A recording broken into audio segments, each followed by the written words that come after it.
هدف از برگزاری کنفرانس قسمی که در صحبت‌ها شنیدیم به مناسبت هفتمین بار زندانی شدن علامه سیف فیضانی که 53مین سال گردش بود و تحت نام علامه فیضانی منادی ایمان، عدالت و وحدت ملی این مجلس برگزار شده بود و هدف از این بود که چگونه وحدت در کشور، وحدت ملی چگونه میاد.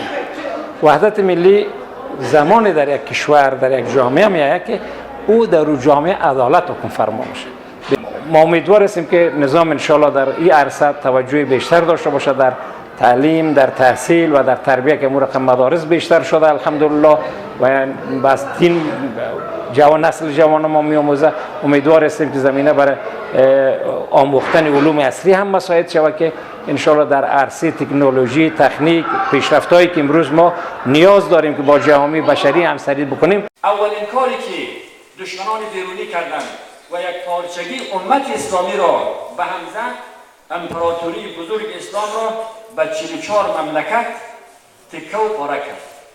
این یک نقش تخریبی. دو، مذاهب گوناگون را با افراطیت در میان مسلمین ایجاد کردند. جریان‌های تکفیری، جریان‌های افراطی، جریان‌های به شدت متعصب، اینا فتنه‌ای بود که در جهان اسلام استعمارگران ایجاد کردند. هر نوع حرکت اصلاحگرانه و وحدت طلبانه را خنثی کردند. هر ندای وحدت طلبانه و هر ندای اصلاحگرانه‌ای که از درون جامعه اسلامی برخاست، دشمنان اسلام آنها را خنثی کردند. جریان‌های سیاسی، اجتماعی و فرهنگی را به منظور ایجاد تفرقه ایجاد نمودند و عناصر مفسد و چهره‌های خائن را حمایه کردند. کشور ما سال گذشته اکادمی علوم که عزیزان ما در اینجا تشریف دارند اعلان کردند با افتخار که ما در یک سال 72 جلد کتاب نوشتیم. کار مبارکی است. اما کشور همسایه ما ایران در یک هفته 1200 جلد کتاب می‌نویسد. آمریکا در یک هفته تقریباً 12000 جلد کتاب چاپ می‌کنند. تمام تولیدات یک سال کشور ما 72 جلد کتاب است. ما چطور می‌توانیم از بود علمی مقابله بکنیم؟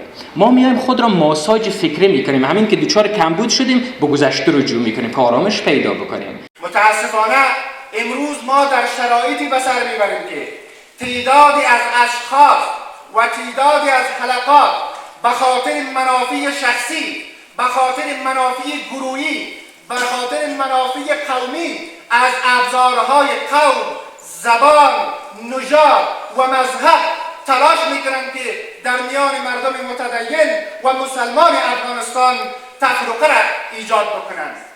اما انشاءالله ما به یقین گفتم میتونم که امروز مردم مسلمان افغانستان به این آگاهی رسیدند، به ویژه نسل جوان افغانستان که بیشتر از 30 میلیون نفوس کشور را شکل میده، اونا به این آگاهی رسیدند که دیگر به این اشخاص استفادهگر و به این حلقاتی که در میان مردم افغانستان میخواهند که تفرقه ایجاد بکنند، انشاءالله این نسل جوان به اونا نه میده.